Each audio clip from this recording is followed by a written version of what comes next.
A graça e a paz do Senhor Jesus. Amém, igreja? Abra sua Bíblia no livro de Romanos, capítulo de número 7, verso de número 1 ao verso de número 25, em nome do Senhor Jesus. Amém? O qual a palavra do Senhor irá nos falar. Estando mortos à lei, servimos a Deus em novidade de espírito. A lei opera em nós a morte, luta da carne com o espírito. Não sabeis vós, irmãos, pois que falo aos que sabem a lei, que a lei tem domínio sobre o homem por todo o tempo que vive? Porque a mulher que está sujeita ao marido enquanto viver está ligada pela lei. Mas morto o marido está livre da lei do marido, de sorte que vivendo o marido será chamada adúltera se for de outro marido. Mas morto o marido, livre está da lei, e assim não será adúltera se for de outro marido. Assim, meus irmãos, também vós estáis mortos para a lei pelo corpo de Cristo, para que sejais de outro, daquele que ressuscitou dentre os mortos, a fim de que demos fruto para Deus. Porque quando estávamos na carne, as paixões dos pecados, que são pela lei, obravam em nossos membros, para darem fruto para a morte. Mas agora estamos livres da lei, pois morremos para aquilo em que estávamos retidos, para que sirvamos em novidade de espírito, e não da velhice da letra, que diremos, pois é a lei pecado? De modo nenhum. Mas eu não conheci o pecado senão pela lei, porque eu não conheceria a concupiscência se a lei não dissesse, não cobiçarás. Mas o pecado, tomado a ocasião pelo mandamento, obrou em mim toda a concupiscência, porquanto sem lei estava morto o pecado. Eu, em algum tempo, vivia sem lei, mas vindo o mandamento, reviveu o pecado e eu morri. E o mandamento que era para a vida, achei que me era para a morte, porque o pecado, tomado ocasião pelo mandamento, me enganou e por ele me matou. E assim a lei é santa e o mandamento santo, justo e bom. Logo tornou-se bom em morte? De modo nenhum. Mas o pecado, para que se mostrasse pecado, operou em mim a morte pelo bem, a fim de que pelo mandamento o pecado se fizesse excessivamente maligno, porque bem sabemos que a lei é espiritual, mas eu sou carnal, vendido sob o pecado, porque o que faço não aprovo, pois o que quero, isso não faço, mas o que aborreço, isso eu faço, e se faço o que não quero, consinto com a lei, que é boa, de maneira que agora já não sou eu que faço isto, mas o pecado que habita em mim. Porque eu sei que em mim, isto na minha carne, não habita bem algum, e com efeito o querer estar em mim, mas não consigo realizar o bem, porque não faço o bem que quero, mas o mal que não quero, esse faço. Ora, se faço o que não quero, já não faço eu, mas o pecado que habita em mim. Acho então esta lei em mim, que quando quero fazer o bem, o mal está comigo. Porque segundo o homem interior, tenho prazer na lei de Deus, mas vejo nos meus membros outra lei que batalha contra a carne, a lei do meu entendimento, e que me prende debaixo da lei do pecado que está nos meus membros. Miserável homem que sou, quem me livrará do meu corpo desta morte? Dou graças a Deus por nosso Senhor Jesus, assim que eu mesmo, com entendimento, sirvo a lei de Deus, mas com a carne, a lei do pecado. Amém? Paulo diz a carta aos Romanos, de número capítulo 7, ele retorna à questão apresentada em Romanos capítulo 6, verso 15. Nós continuaremos pecando enquanto estamos debaixo de graça? A resposta do apóstolo é incisivo não, ilustrado por meio de uma comparação com o matrimônio vitalício. Mas se o cônjuge morre, o outro não está mais impedido pela lei, está livre para casar-se com outra pessoa. Uma aplicação exata da ilustração seria que a lei morreu e agora o cristão é livre para casar-se com a graça. Paulo está dizendo aos cristãos que estão mortos para a lei, por isso estão livres para casar-se com Deus e dar um fruto para Ele.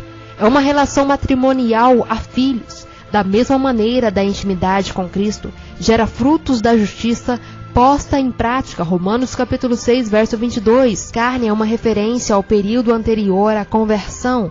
Neste contexto, os que estão na carne são os não regenerados, ou aqueles que não nasceram de novo, e os convertidos são os regenerados. Cabe destacar-se que os cristãos e os não cristãos podem viver segundo os desejos da sua carne, porém apenas os cristãos podem andar em conformidade com o Espírito. Os desejos pecaminosos despertados pela lei operavam no pecador, e essa tendência para o pecado era revelada nos membros do seu corpo, resultando em morte. Pela conversão, a pessoa morre para a lei. O resultado disso é que agora ela está apta para andar no caminho de Deus e servir a Ele em novidade de vida. Romanos capítulo 6, verso 4. Eles têm uma nova vida no Espírito Santo, não na velhice da letra. O velho modo de tentar ganhar a vida eterna por meio da observância da lei. O pecado e a lei mantêm as pessoas em escravidão.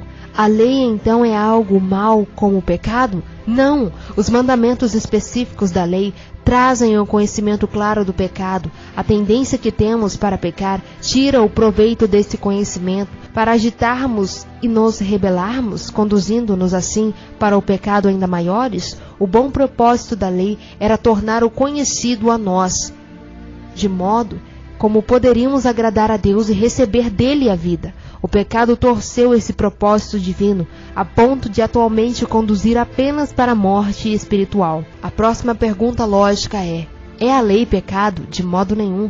Paulo nega que a lei seja por si mesma pecado. A partir daqui o apóstolo utiliza sua experiência pessoal como ilustração. A lei revela o pecado. Sem lei estava morto o pecado. A lei também incita o pecado. O pecado pode existir, ainda que não exista a lei. Romanos capítulo 5, verso 13. Embora sem ela, o pecado permanece adormecido. Sem os padrões de direito e de justiça, não é possível haver qualquer julgamento em relação ao que é pecado, ao que é ou não é pecado.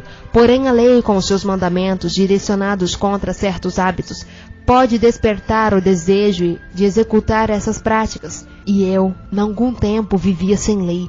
Houve um tempo em que Paulo estava vivo para Deus. Romanos capítulo 6, verso 8, 11 a 13.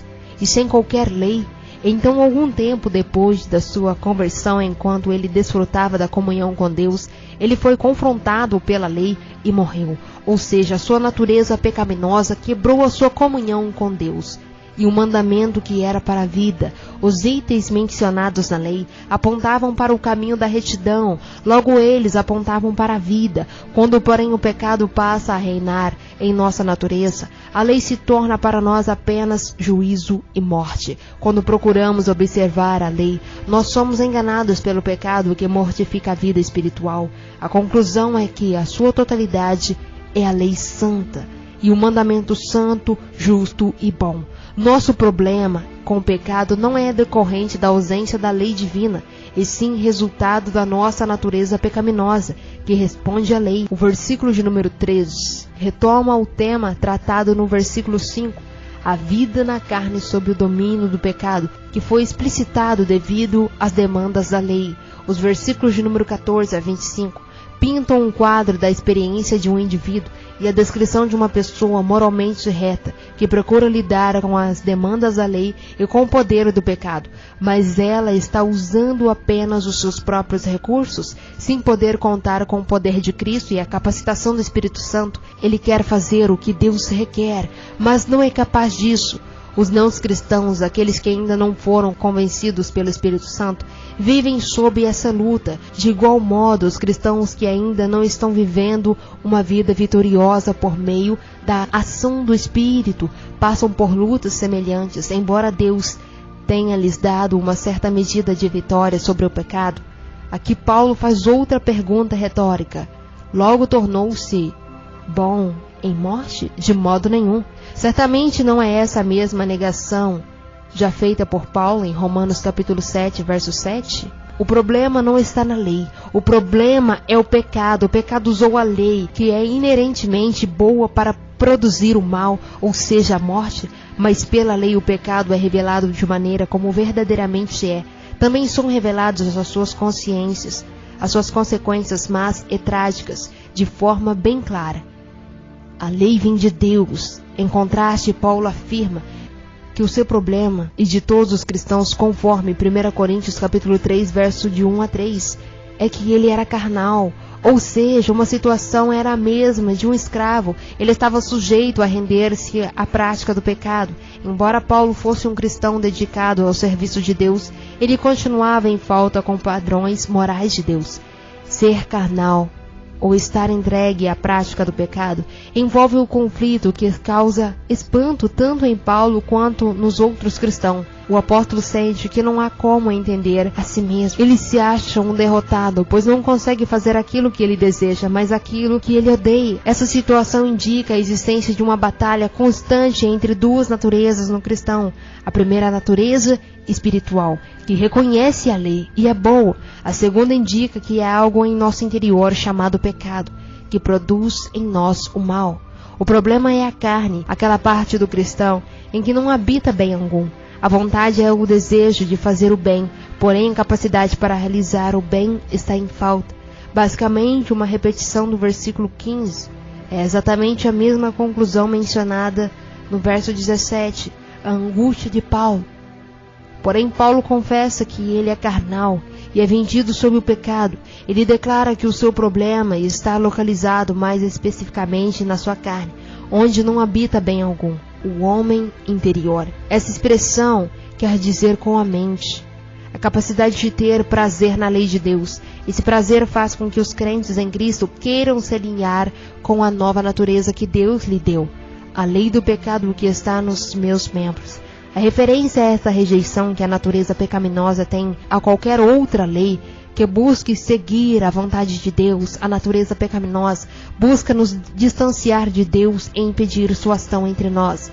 Miserável homem, ou seja, desaventurado, infeliz. Assim é o cristão que sempre é derrotado pelo pecado.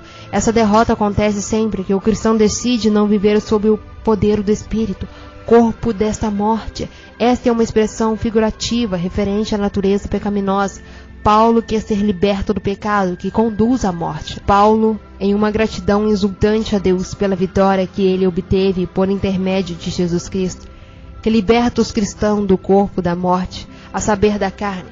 Assim que eu mesmo, com entendimento, sirvo a lei de Deus, mas com a carne, a lei do pecado. Paulo conclui que o problema não é a lei, o problema é a carne. A partir deste argumento, Paulo passa à solução, a salvação obtida em Jesus Cristo. Amém? Esta foi a palavra de Deus com a missionária Karina. Eu agradeço a oportunidade em nome do Senhor Jesus. Que a graça e a paz do Senhor, amados, esteja sempre com cada um de nós, em nome de Jesus Cristo. Amém. E graças a Deus.